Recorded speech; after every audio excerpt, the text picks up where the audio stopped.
മഴ തോരും മുംബൈയുടെ പുതിയൊരു എപ്പിസോഡിലേക്ക് എല്ലാവർക്കും സ്വാഗതം. വീഡിയോ ആദ്യമായി കാണുന്നവരാണെങ്കിൽ സപ്പോർട്ട് ചെയ്ത് സബ്സ്ക്രൈബ് ചെയ്യാൻ മറക്കല്ലേ. അങ്ങനെ അലീനയെ കൂട്ടിക്കൊണ്ടുപോകാൻ മനു ബാലചന്ദ്രനെയും കൊണ്ട് എത്തിയിരിക്കുകയാണ്. ബാഗൊക്കെ റെഡിയാക്കി സങ്കടത്തോടെ അതും എടുത്തോണ്ട് നടന്നു വരുന്ന അലീനയാണ് കാണിക്കുന്നത്. നടന്നു വന്ന് മമ്മിയുടെ റൂമിലെത്തുന്ന അവൾ ബാഗ് മേശപ്പുറത്ത് വെച്ച് അവിടെ ബൈബിളിലിരുന്ന കൊന്തയെടുത്ത് തൻ്റെ ബാഗിലേക്ക് ഇടുന്നുണ്ട്. അവിടെ വെച്ച ബൈബിളും മമ്മിയുടെ ഫോട്ടോയുമെല്ലാം അവൾ കരഞ്ഞുകൊണ്ട് സങ്കടത്തോടെ എടുത്ത് തൻ്റെ ബാഗിലേക്ക് വെക്കുക.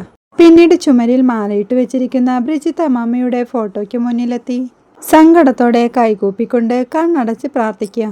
അപ്പോഴാണ് കോൺവെന്റിലെ സിസ്റ്റർ അങ്ങോട്ട് വരുന്നത്. മോളെന്ന് അവർ പിന്നിൽ നിന്ന് വിളിക്കുമ്പോൾ അലീന ഞെട്ടലോടെ തിരിയുന്നുണ്ട്.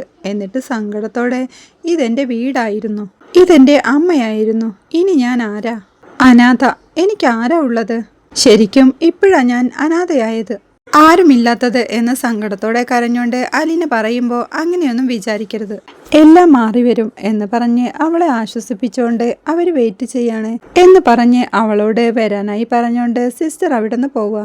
അലീന തൻ്റെ ബാഗും എടുത്ത് വീണ്ടും മമ്മിയുടെ ഫോട്ടോയ്ക്ക് മുന്നിൽ വന്ന് നിന്ന് നിറ കണ്ണുകളോടെ മമ്മിയോട് പോവാന്ന് പറയാ. പിന്നീട് മനു ചെന്ന് കാറിൻ്റെ ഡോർ തുറന്ന് അതിൽ നിന്നും ആധാർ കോപ്പി എടുത്തു കൊണ്ടുവന്ന് സിസ്റ്റർക്ക് കൊടുക്കുന്നുണ്ട്. അപ്പോഴേക്കും സിസ്റ്റർ എഗ്രിമെന്റ് അവൻ്റെ കയ്യിൽ കൊടുത്ത് അവനോട് സൈൻ ചെയ്യാൻ പറയുക. ഇത് കണ്ട് ബാലചന്ദ്രൻ അവരോട് എന്താ സിസ്റ്ററെ, ഇതിൻ്റെയൊക്കെ ആവശ്യമുണ്ടോ? ഞങ്ങളും മനുഷ്യരല്ലേ, കുടുംബവും കുട്ടികളും ഒക്കെ ഉള്ളവരല്ലേ എന്ന് ചോദിക്കുമ്പോൾ വിശ്വാസമില്ലാത്തതുകൊണ്ടല്ല, ഇതൊക്കെ ഒരു ഫോർമാലിറ്റി ആണെന്നേ ഉള്ളൂ എന്നവർ പറയുമ്പോഴേക്കും മനു എഗ്രിമെൻ്റ് എല്ലാം വായിച്ചു നോക്കി അതിൽ സൈൻ ചെയ്ത് കൊടുക്കുക. സങ്കടത്തോടെ അലീന വന്ന് അവരുടെ അടുത്ത് നിൽക്കുമ്പോഴേക്കും ഇനിയിപ്പോൾ പ്രത്യേകിച്ചൊന്നുമില്ലല്ലോ, ഞങ്ങൾക്ക് പോകാമല്ലോ എന്ന് ബാലചന്ദ്രൻ ചോദിക്കുമ്പോൾ സിസ്റ്റർമാർ അത് സമ്മതിക്കുന്നുണ്ട്. മനുവും സിസ്റ്റർമാരോടായി യാത്ര പറഞ്ഞ് അലീനയും വിളിച്ചുകൊണ്ട് പുറത്തേക്ക് ഇറങ്ങുക. സിസ്റ്റർ അവളുടെ അടുത്തേക്ക് വരുമ്പോഴേക്കും എൻ്റെ വീട് ഉപേക്ഷിച്ച് പോവുക, പൊയ്ക്കോട്ടെ എന്ന് സങ്കടത്തോടെ കരഞ്ഞുകൊണ്ട് അവൾ ചോദിക്കണ കേട്ട് സിസ്റ്റർ അവളെ ചേർത്ത് പിടിക്കുന്നുണ്ട്. നിനക്ക് എന്ത് പ്രശ്നമുണ്ടെങ്കിലും നീ ഞങ്ങളെ അറിയിക്കണം, നിനക്ക് എപ്പോൾ വേണമെങ്കിലും ഇങ്ങോട്ട് തിരിച്ചു വരാം. അപ്പോഴേക്കും ഞങ്ങൾ ഇവിടെ എന്തെങ്കിലും ഒരു സ്ഥാപനം തുടങ്ങും, നിനക്കൊരു ജോലി തന്നിട്ട് വേറെ ആരെയും പരിഗണിക്കൂ, കർത്താവുണ്ട് കൂടെ, അതിനേക്കാൾ വലിയ കാവലുണ്ടോ എന്നൊക്കെ പറഞ്ഞ് സിസ്റ്റർമാർ അവളെ ആശ്വസിപ്പിക്കുമ്പോഴേക്കും അവൾ തൻ്റെ ബാഗും എടുത്ത് അവരോടെല്ലാം യാത്ര പറഞ്ഞിറങ്ങുക. കാറിൽ ചെന്നു കയറിയ അവൾ നിറ കണ്ണുകളോടെ സ്നേഹനികേതനോട് അവസാന യാത്ര പറയുമ്പോൾ സിറ്റൗട്ടിൽ നിൽക്കുന്ന സിസ്റ്റർമാരെ നോക്കി അവൾ കൈവീശി യാത്ര പറയുക. അവളുടെ കണ്ണീര് കണ്ട് ഈ ലോകവും അവളുടെ സങ്കടത്തിൽ പങ്കുചേർന്നതുപോലെ ആ സമയത്ത് ഒരു മഴ പെയ്തു തുടങ്ങിയിരുന്നു. ആ മഴയ്ക്കിടയിലൂടെയും അവൾ സ്നേഹനികേതന്റെ സിറ്റൗട്ടിലേക്ക് നോക്കുമ്പോൾ ബ്രിജിത്ത മമ്മി അവളെ നോക്കി കൈവീശുന്നതായി അവൾക്ക് തോന്നുക. ആ പെരുമഴയത്ത് അവൾ തൻ്റെ എല്ലാമായ സ്നേഹനികേതനോട് യാത്ര പറഞ്ഞിറങ്ങുക. പിന്നീട് അവർ പോണ വഴിയിലൊന്നും മഴയില്ലായിരുന്നു. കാറിലിരിക്കുന്ന ബാലചന്ദ്രൻ അപ്പോൾ അവിടെ നിന്ന് ഇറങ്ങുമ്പോൾ എന്തൊരു മഴയായിരുന്നു, ഇവിടൊന്നും മഴയില്ല എന്നും പറഞ്ഞ് അലീനയോടായി ഇനിയിപ്പോൾ അങ്ങോട്ട് തിരിച്ചു പോകേണ്ട ആവശ്യമുണ്ടോ, ആ സ്ഥാപനം പൂട്ടിയില്ലെന്ന് ചോദിക്കുക. സ്നേഹനികേതനമാണോ ഉദ്ദേശിച്ചതെന്ന് അലീന ചോദിക്കുമ്പോൾ അതെ എന്ന് അദ്ദേഹം പറയാ. എന്നെങ്കിലും ഒരിക്കൽ അത് ഏറ്റെടുത്ത് നടത്തണമെന്നൊരാഗ്രഹം എനിക്കുണ്ട്, മമ്മിയുടെ ഓർമ്മയ്ക്കായിട്ട്, എന്നെക്കൊണ്ട് അതിന് കഴിയുമെന്നറിയില്ല എന്ന് അലീന പറയുമ്പോൾ അതൊക്കെ വലിയ ടാസ്ക് അല്ലേ ബ്രിജിത്ത മമ്മിക്ക്, അതിനൊരു ബാക്ക്ഗ്രൗണ്ട് ഉണ്ടായിരുന്നു എന്ന് മനു പറയുമ്പോൾ എൻ്റെ ഒരു ആഗ്രഹം പറഞ്ഞെന്നേയുള്ളൂ, സ്നേഹനികേതനം എനിക്ക് മറക്കാൻ പറ്റത്തില്ല, അതുകൊണ്ടാ എന്ന് അലീന പറയുമ്പോൾ ആ കെട്ടിടങ്ങളൊക്കെ കോൺവെന്റ് വകയല്ലേന്ന് മനു ചോദിക്കുക. അതെ, അതവർ തിരിച്ചെടുത്തു, വാടക കുറച്ച് കൊടുക്കാനുണ്ടായിരുന്നു, അതും വീട്ടണമെന്ന് അലീന പറയുമ്പോൾ ഇനിയിപ്പോൾ അതിൻ്റെ ആവശ്യമുണ്ടോ, വാടക കുടിശ്ശിക അവർ ചോദിച്ചോ എന്ന് ബാലചന്ദ്രൻ ചോദിക്കുന്നുണ്ട്.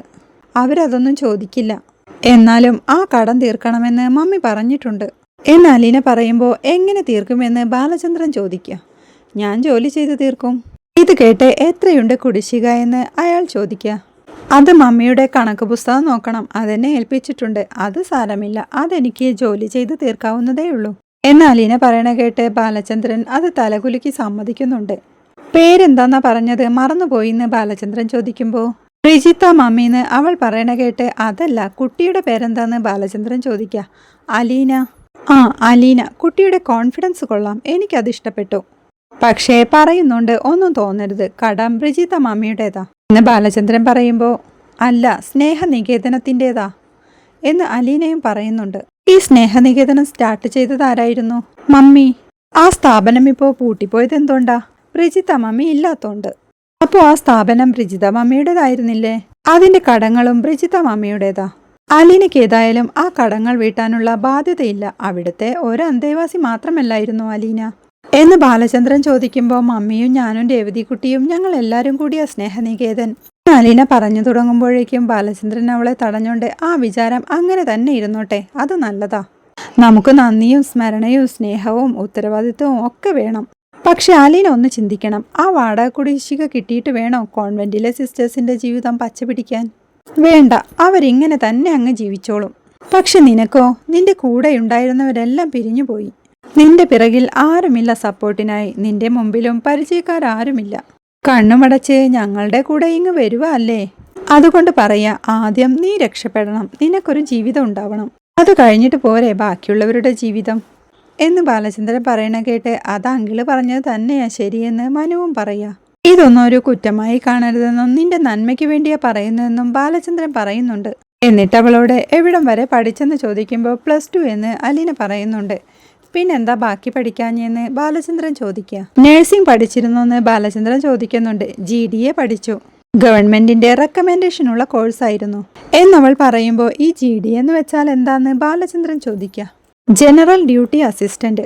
ഹോസ്പിറ്റലിൽ ബെഡ് സൈഡിൽ നിന്ന് പേഷ്യന്റിനെ കെയർ ചെയ്യുന്നതൊക്കെയാണെന്ന് അലീന പറയണ കേട്ട് നഴ്സിംഗ് അസിസ്റ്റന്റ്. അപ്പോൾ നിനക്ക് കിടപ്പ് രോഗികളെ നോക്കാൻ അറിയാം എന്ന് ബാലചന്ദ്രൻ ചോദിക്കുമ്പോൾ അറിയാമെന്ന് അലീന പറയണ കേട്ട് വെരി ഗുഡ് എന്ന് ബാലചന്ദ്രനും പറയുന്നുണ്ട്. നീ അത് പറഞ്ഞില്ലല്ലോ എന്ന് ബാലചന്ദ്രൻ മനുവിനോടായി പറയുമ്പോൾ ഞാനും അത് ഇപ്പോഴാ അറിഞ്ഞെന്ന് മനു പറയുന്നുണ്ട്. അപ്പോഴേക്കും ബാലചന്ദ്രന്റെ മൊബൈലിൽ മനുവിന്റെ അച്ഛൻ ശിവൻ വിളിക്കുക. ബാല പോന്നില്ലേ അവിടുന്ന്? വന്നോണ്ടിരിക്കുക, കോട്ടയം എത്തി എന്ന് ബാലചന്ദ്രൻ പറയണ കേട്ട് അമ്മയെ നോക്കാനുള്ള പെണ്ണിനെ കിട്ടിയോന്ന് അദ്ദേഹം ചോദിക്കുന്നുണ്ട്. കിട്ടി, ഞങ്ങളുടെ കൂടെയുണ്ടെന്ന് ബാലചന്ദ്രൻ പറയുമ്പോൾ എങ്ങനെയുണ്ട് ബാല കണ്ടിട്ട്? വീട്ടിൽ നിർത്താൻ കൊള്ളാമോ? ഞങ്ങൾ അങ്ങോട്ട് വരികയല്ലേ, നേരിട്ട് കാണാലോ എന്നും പറഞ്ഞുകൊണ്ട് ബാലചന്ദ്രൻ കോൾ കട്ട് ചെയ്യുക. പിന്നീട് കാണിക്കുന്നത് അലീനയും കൊണ്ട് അവർ വീട്ടിലെത്തുന്നതാ. അവരവിടെ എത്തുമ്പോഴും പുറത്ത് നല്ല മഴ പെയ്യുന്നുണ്ടായിരുന്നു. മനു കാറിൽ നിന്നിറങ്ങി ഒരു കുടയുമായി വന്ന് ബാലചന്ദ്രനെയും കൂട്ടി അകത്തേക്ക് പോകുന്നതിനിടയ്ക്ക് അലീനയോടും വരാനായി പറയുന്നുണ്ട്. കുട എടുത്ത് ഇറങ്ങുന്ന അവൾ തൻ്റെ ബാഗും എടുത്ത് ആ വീടൊന്നാകെ അത്ഭുതത്തോടെ നോക്കുക. ബാലചന്ദ്രൻ സിറ്റ് ഔട്ടിലേക്ക് കയറുമ്പോഴേക്കും കമല വന്ന് വാതിൽ തുറക്കുന്നുണ്ട്. ശിവേട്ടനില്ലെന്ന് അവളോട് ചോദിച്ചുകൊണ്ട് ബാലചന്ദ്രൻ അകത്തേക്ക് കയറി പോവുക. കുടയുമായി നടന്നു വന്ന് മനുവിൻ്റെ അരികിലെത്തുന്ന അലീനയെ കണ്ട് ഇതാണോടാ വേലക്കാരി എന്നും ചോദിച്ചുകൊണ്ട് കമല അങ്ങോട്ട് വരുന്നുണ്ട്. ഛേ, അമ്മേ വേലക്കാരിയും കൂലിക്കാരിയും ഒന്നുമല്ല, കെയർ ഗീവർ, രോഗികളെ ശുശ്രൂഷിക്കുന്നവർ എന്നും പറഞ്ഞ് മനു അമ്മയുടെ അടുത്തേക്ക് കയറി ചെല്ലുന്നുണ്ട്. വീട്ടിൽ താമസിച്ച് രോഗികളെ നോക്കുന്നവരെ ഹോം നേഴ്സ് എന്നല്ലേ പറയാ എന്നവർ വീണ്ടും ചോദിക്കണ കേട്ട് കെയർ ഗീവർ എന്നും പറയും എന്ന് മനുവും പറയുന്നുണ്ട്. ഇതാണോ മുത്തച്ഛനും കൊച്ചുമോനും കൂടെ തിരുവനന്തപുരത്ത് പോയി സെലക്ട് ചെയ്തു കൊണ്ടുവന്ന പെണ്ണ്? ഇത് തീരെ ചെറുപ്പമാണല്ലോ എന്ന് കമല വീണ്ടും ചോദിക്കുമ്പോൾ അതിനെന്താ കുഴപ്പം? ചെറുപ്പക്കാരല്ലേ നന്നായിട്ട് ജോലി ചെയ്യുന്നെന്ന് മനു ചോദിക്കുന്നുണ്ട്. ഒരു 35-40 വയസ്സുള്ള പെണ്ണ് മതിയായിരുന്നു. വയസ്സ് കുറവാണെങ്കിൽ അമ്മ അങ്ങ് കൂട്ടിയിട്ടോ, ഒരു 35 വയസ്സ് ഓക്കെയാണോ എന്ന് അലീനയെ നോക്കി ചോദിക്കുമ്പോൾ അതേ എന്ന് അവൾ തല കുലുക്കുന്നുണ്ട്. ഇത് കണ്ട് നീ എന്നെ കളിയാക്കുകയാണോ എന്ന് അമ്മ ചോദിക്കുമ്പോൾ ഒന്ന് പോ അമ്മേ, ഇവിടുന്ന് തിരുവനന്തപുരത്തേക്കും അവിടെ നിന്ന് ഇങ്ങോട്ടും ഒരു 100-400 കിലോമീറ്റർ ഡ്രൈവ് ചെയ്ത് വന്നേക്കുക. കുറച്ച് വെള്ളം എടുത്തു തരാതെ ചുമ്മാ നിന്ന് ചോദ്യം ചെയ്യുന്നു എന്ന് അമ്മയോട് ദേഷ്യപ്പെട്ടുകൊണ്ട് അലീനയോട് കയറി വരാനായി പറഞ്ഞിട്ട് മനു അകത്തേക്ക് പോവുക. അലീന എന്തു ചെയ്യണമെന്നറിയാതെ കമലയെ നോക്കുമ്പോൾ കയറിപ്പോവാൻ കമലയും അവളോട് പറയുന്നുണ്ട്. അപ്പോഴേക്കും ശിവനും മുകളിൽ നിന്ന് സ്റ്റെയർ കേസ് ഇറങ്ങി വരുന്നുണ്ട്. ഡൈനിങ് ഹാളിലേക്ക് ചെല്ലുന്ന മനു അച്ഛൻ്റെ അടുത്തേക്ക് ചെന്ന് അച്ഛാ, ഇതാ മുത്തശ്ശിയെ നോക്കാൻ വന്ന പെൺകുട്ടി എന്ന് അലീനയെ ചൂണ്ടിക്കൊണ്ട് പറയുക. അദ്ദേഹം അപ്പോൾ അവളെയൊന്ന് നോക്കിക്കൊണ്ട് എന്താ ഇത്, ചെറിയ പെൺകുട്ടിയാണല്ലോ, ഞാൻ വിചാരിച്ചത് കുറച്ചുകൂടി മുതിർന്നതായിരിക്കുമെന്നാ എന്ന് മനുവിൻ്റെ അച്ഛൻ പറയുമ്പോഴേക്കും ഞാനും അതുതന്നെയാ പറഞ്ഞത്. കുറച്ചുകൂടി തഴക്കും പഴക്കവുമുള്ള ഒരു പെണ്ണ് മതിയായിരുന്നു എന്ന് പറഞ്ഞുകൊണ്ട് കമലയും അകത്തേക്ക് കയറി വരുമ്പോഴേക്കും തഴക്കവും പഴക്കവും ഒക്കെ എന്തിനാ? നെല്ല് പുഴുങ്ങി കുത്താനും വിറക് വെട്ടാനും വെള്ളം കോരാനും ഒന്നും അല്ലല്ലോ. പ്രായം ചെന്ന് വയ്യാതെ കിടക്കുന്ന ഒരമ്മയെ ശുശ്രൂഷിച്ച പോരെ എന്ന് ബാലചന്ദ്രൻ ചോദിക്കുന്നുണ്ട്. അതല്ല ബാലചന്ദ്ര, 2-3 ആണുങ്ങളുള്ള വീടല്ലേ ഇത് എന്ന് കമല അർത്ഥം വെച്ച് പറയുമ്പോൾ നമ്മുടെ വീട്ടിലെ ആണുങ്ങളുടെ കണ്ണും മനസ്സുമൊക്കെ പാളിപ്പോകാതിരുന്നാൽ മതി എന്ന് ബാലചന്ദ്രനും പറയുന്നുണ്ട്. അപ്പോഴാണ് മനുവിൻ്റെ അനിയൻ കോൾ ചെയ്തുകൊണ്ട് സ്റ്റെയർ കേസ് ഇറങ്ങി വരുന്നത്. അലിനെ കണ്ട് അന്തം വിടുന്ന അവൻ ഞാൻ പിന്നെ വിളിക്കാമെന്ന് പറഞ്ഞ് കോൾ കട്ട് ചെയ്യുന്നുണ്ട്. അവളെ നോക്കിക്കൊണ്ട് താഴേക്ക് ഇറങ്ങുന്ന അവൻ മനുവിൻ്റെ അടുത്ത് ചെന്ന് ആരാ മനുവേട്ട അതെന്ന് ചോദിക്കുമ്പോൾ അത് മുത്തശ്ശിയെ നോക്കാൻ വന്നതാ, കെയർ ഗിവർ എന്നും പറഞ്ഞുകൊണ്ട് അലിനെ വിളിച്ച് എൻ്റെ അനിയനാ ഹരിശങ്കർ എന്ന് അലീനയ്ക്ക് അവനെ പരിചയപ്പെടുത്തി കൊടുക്കുന്നുണ്ട്.